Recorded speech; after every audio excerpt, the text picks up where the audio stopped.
Hi friends, welcome to my channel. ఈ రోజుటి video చాలా ఇంట్రెస్టింగ్గా ఉందండి. వీడియోని ఎక్కడ స్కిప్ చేయకుండా ఎండ్ వరకు చూసేయండి. జాను దేవయాని ఇద్దరు ఫ్యాక్టరీకి సంబంధించిన పవర్ ఆఫ్ పటార్ ఫ్యాక్టరీ మొత్తం వివేక్ పేరు మీద రాయాలని అంటూ ఉండగా ఇక వివేక్ షాకింగ్గా చూస్తుంటాడు. అప్పుడే లక్ష్మి, నిన్ననే కదా మన ఫ్యామిలీ గురించి పేపర్లో గ్రేట్గా వచ్చింది, ఇప్పుడే మళ్ళీ ఆస్తి పంపకాల గురించి మాట్లాడుతున్నారా? అయినా మీరేంటో ప్రూవ్ చేసుకున్నాకే ఆస్తి పంపకాలు అన్నారు కదా మీరే, మళ్ళీ ఇలా ఎందుకు మాట్లాడుతున్నారు అని లక్ష్మి అంటూ ఉండగా, అంటే మీ పేరు మీదున్న ఫ్యాక్టరీకి మేము చాకిరీ చేయాలా? అది మాకు అవసరం లేదు, ఫ్యాక్టరీ మాకే కావాలి, పవర్ ఆఫ్ పటార్ని మాకు రాయండి అని జాను దేవయాని ఇద్దరు అంటూ ఉంటారు. ఇక అందులో చాకిరీ ఏముంది, మీకే ఫ్యాక్టరీకి సంబంధించిన వ్యవహారాలని ట్రాన్స్ఫర్ చేస్తామని చెప్పాం కదా అని మిత్ర అంటుండగా, అవసరం లేదు, మేమేంటో ప్రూవ్ చేసుకోవాలి అని అంటే ఆ ఫ్యాక్టరీ మొత్తం మాకే కావాలి అని జాను అనేస్తుంది.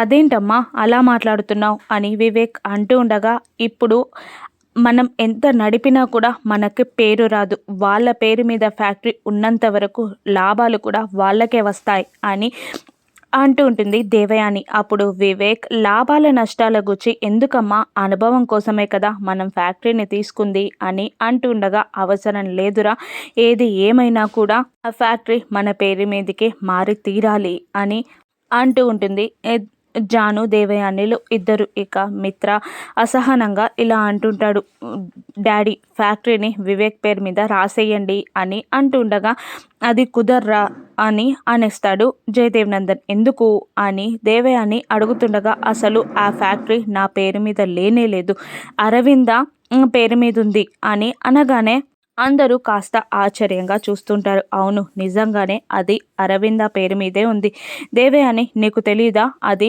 మన మొదటి ఫ్యాక్టరీ అని?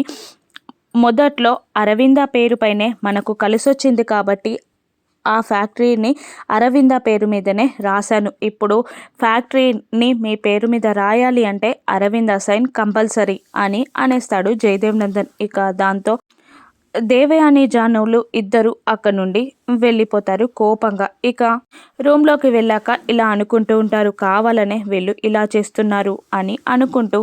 పొలం జానుకి ఇవ్వకుండా లక్ష్మి వీలునామా అడ్డు పెట్టుకుందని, ఫ్యాక్టరీ దేవయానికి ఇవ్వకుండా అరవింద అక్కని జయదేవ్ నందన్ అడ్డు పెట్టుకున్నాడని వాళ్ళు మాట్లాడుకుంటూ ఉంటారు. ఇంతలో జున్ను జయదేవ్ నందన్, మిత్ర, వివేక్ల దగ్గరికి వచ్చి, ఏంటి అలా ఉన్నారు అంటూ పేపర్ చూసి, మన ఫ్యామిలీ ఫోటో పేపర్లో పడింది చూసారా అని హ్యాపీగా అడుగుతుండగా, అవును అన్నట్టు చిన్నగా తల ఊపుతారు. కానీ వాళ్ళ ఫేసెస్లో ఉన్న డల్నెస్ని గమనించి ఏమైంది అని అడుగుతుండగా, ఇదంతా మీ అమ్మ వల్లే సాధ్యమైందిరా, కానీ మీ అమ్మని హ్యాపీగా ఉంచలేకపోతున్నాం అని జయదేవ్ నందన్ అంటూ ఉండగా, అమ్మ ఊర్లో ఉంటే హ్యాపీగా ఉంటుంది, మొన్న ఊరికి వెళ్ళినప్పుడు అమ్మ ఎంత హ్యాపీగా ఉందో చూశారు కదా అనగానే, ఇట్రారా కన్నా అని అంటూ, చిన్నవాడివైనా మంచి సలహా ఇచ్చావురా అని అంటూ జున్ను తలపై ముద్దు పెట్టుకుంటాడు జయదేవ్ నందన్. ఇక మిత్ర, ఈసారి సంక్రాంతి పండగకి మనందరం కలిసి ఊరికి వెళ్దాం అని అనగానే, లక్ష్మి ఈ పరిస్థితుల్లో ఒప్పుకుంటుందా అని అంటుంటాడు మిత్ర. ఒప్పించవోయ్ అని అంటుంటాడు జయదేవ్ నందన్. వదిన ఒప్పుకున్న జాను అమ్మ ఒప్పుకోరు పెద్దనానా అని వివేక్ అంటుండగా, అసలు మొగాడివేనారా నువ్వు, నీ పెళ్ళాన్ని కంట్రోల్లో పెట్టుకోలేవా, ఒప్పించు అని కాస్త కఠినంగా అనగానే, ఇక ఆపు పెద్దనాన్న, నేను ఒప్పించే బాధ్యత నేను తీసుకుంటాను అని అంటూ అక్కడి నుండి జాను రూమ్లోకి వెళ్తూ ఉంటాడు. ఇంకా వాళ్ళు అదే మాట్లాడుకుంటున్నారా, వీళ్ళని ఎలా ఒప్పించాలి అని వివేక్ అనుకుంటూ ఉండగా, రూమ్లోకి వెళ్ళిన మిత్ర కూడా లక్ష్మి డల్గా ఉండడం గమనించి, లక్ష్మి డల్గా ఉన్నట్టుంది, ఇప్పుడు ఎలా చెప్పాలి అని అనుకుంటూ మిత్ర లక్ష్మి దగ్గరికి వెళ్ళి, నా బ్యాగ్ సర్దవా, నేను 4 రోజులు ఊరికి వెళ్ళాలి అనుకుంటున్నాను అని మిత్ర అంటుండగా, ఎక్కడికండి అని అనేస్తుంది లక్ష్మి. నేను ఒక్కనే కాదు, ఫ్యామిలీ మొత్తంతో కలిసి వెళ్దాం, ఊరికి వెళ్దాం, మీ ఊరికి వెళ్దాం అని అంటుండగా, ఈ టైంలో నాకు ఇష్టం లేదండి అని లక్ష్మి అనగానే, నేను నిన్ను అడగట్లేదు, నాకు వెళ్ళాలి అనిపిస్తుందని చెప్తున్నాను, నేను వెళ్తున్నాను, నువ్వు రావాలి అంతే అని మిత్ర ఆర్డర్ వేయగానే, ఓహో డిసైడ్ అయ్యారన్నమాట, మీకు ఉన్నట్టుండి పల్లెటూరు గాలి ఎందుకు కావాలి అనిపిస్తుందో అని లక్ష్మి అంటూ ఉండగా మిత్ర చిన్నగా నవ్వుతూ ఉంటాడు. మరోవైపు కబ్బోర్డ్ దగ్గరికి వెళ్ళి వాళ్ళ శారీస్ అన్నీ బెడ్ పైన పెడుతూ ప్యాక్ చేయండి, నా బట్టలు కూడా ప్యాక్ చేయండి, ఊరికి వెళ్దాం అని వివేక్ అంటూ ఉండగా లేదు మేము ఎక్కడికి రామ్ అని అనేస్తారు జాను దేవయానిలు. మీ ఊరికే అని వివేక్ అంటున్నా కూడా నేనైతే అసలే రాను అని అనేస్తుంది జాను. నేను కూడా రాను అని దేవయాని అనగానే అసలు మీకు విషయం అర్థం కావట్లేదు, అది మీ ఊరు, అక్కడ మీ పొలం ఉంది అని అంటూ ఉండగా దేవయాని ఆ వీలునామా మార్చేస్తే నాకు పొలం వస్తుంది కదా అని జాను అంటూ ఉండగా అవును అని దేవయాని అంటూ ఉంటుంది. ఆ విషయానికి మా అక్క ఒప్పుకోదు అని జాను అంటుండగా అక్కడికి వెళ్ళాక ప్లాన్ చేద్దాం పదండి, ఫస్ట్ ఊరికి బయలుదేరండి అని అంటూ వాళ్ళు ఊరు వెళ్ళడానికి ఒప్పిస్తాడు వివేక్. ఇక ఇప్పుడు ఉన్నట్టుండి ఊరికి వెళ్ళడం అంటే కష్టం కదండి అని అంటూ ప్లీడర్ తాతయ్యకి కూడా కాల్ చేసి చెప్పాలి అనగానే మిత్ర ప్లీడర్ తాతయ్యకి కాల్ చేసి ఈరోజే మేము ఊరికి వస్తున్నాం అని చెప్పగానే ఈరోజా అని షాక్ అవుతాడు అతను. అవును ఈరోజే బయలుదేరుతున్నాం అని మిత్ర అనగానే సరే అలాగే నేను ఏర్పాట్లు చేస్తాను అని అతను అంటుండగా లక్ష్మి ఫోన్ తీసుకొని మేము అక్కడికి వచ్చాక అన్ని ఏర్పాట్లు చేస్తాం తాతయ్య గారు, మీరు టెన్షన్ పడకండి అని అడుగుతుండగా ఇక జాను వాళ్ళు కూడా వస్తున్నారా అమ్మా అని అతను అడుగుతుండగా లక్ష్మి సైలెంట్గా ఉండడంతో మిత్ర ఫోన్ని లాక్కొని అందరం వస్తున్నాం అని చెప్పి కాల్ కట్ చేస్తాడు. ఇక ఊరు వెళ్ళడానికి ముందు బ్రేక్ఫాస్ట్ చేయడానికి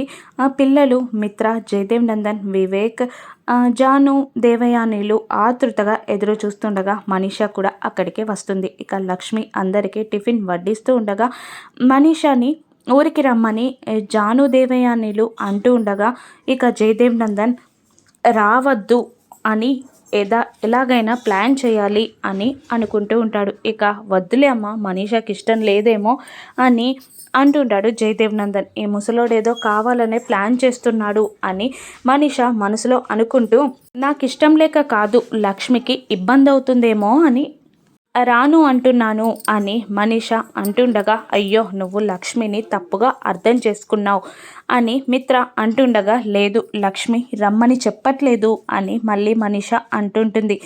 మిత్ర లక్ష్మిని చెప్పు లక్ష్మి అని అనగానే బయలుదేరు మనీష అని కోపంగా అంటుంటుంది లక్ష్మి. ఇక అలాగే నా బ్యాగ్ సర్దడంలో కూడా నువ్వు నాకు హెల్ప్ చేస్తావా అని మనీష ఇంకా లక్ష్మిని ఉడికించడానికి ట్రై చేస్తుండగా అలాగే అని కోపంగా ఆన్సరిస్తుంది లక్ష్మి. ఇక బ్రేక్ఫాస్ట్ అయ్యాక మనీష బ్యాగ్ సర్దుతూ ఉండగా లక్ష్మి అక్కడికి వెళ్తుంది. ఇక మనీష ఏంటి నా బ్యాగ్ సర్దడానికి వచ్చావా, నిన్ననే నా భర్తకి దూరంగా ఉండన్నావు కదా, ఇప్పుడు నువ్వే నా బ్యాగ్ సర్దుతున్నావు చూసావా అని వెటకారంగా అంటూ ఉంటుంది. ఇక మరోవైపు ఊరు వారందరూ ప్లీడర్ తాతయ్యతో ఊర్లో పరిస్థితులు ఇలా ఉంటే లక్ష్మి వాళ్ళు రావడం మంచిదేనా అని అడుగుతుండగా ఊర్లో సిచ్యువేషన్స్ ఏవి లక్ష్మి వాళ్ళకి తెలియకూడదు, వాళ్ళు ఇంట్లో నుండి బయటికి వెళ్ళకూడదు అని అంటుంటాడు ప్లీడర్ తాతయ్య. అది సాధ్యమేనా అని అడుగుతుండగా నేను చూసుకుంటాను అని అతను అంటూ ఉంటాడు. ఇక అసలు ఊర్లో సమస్యలేంటి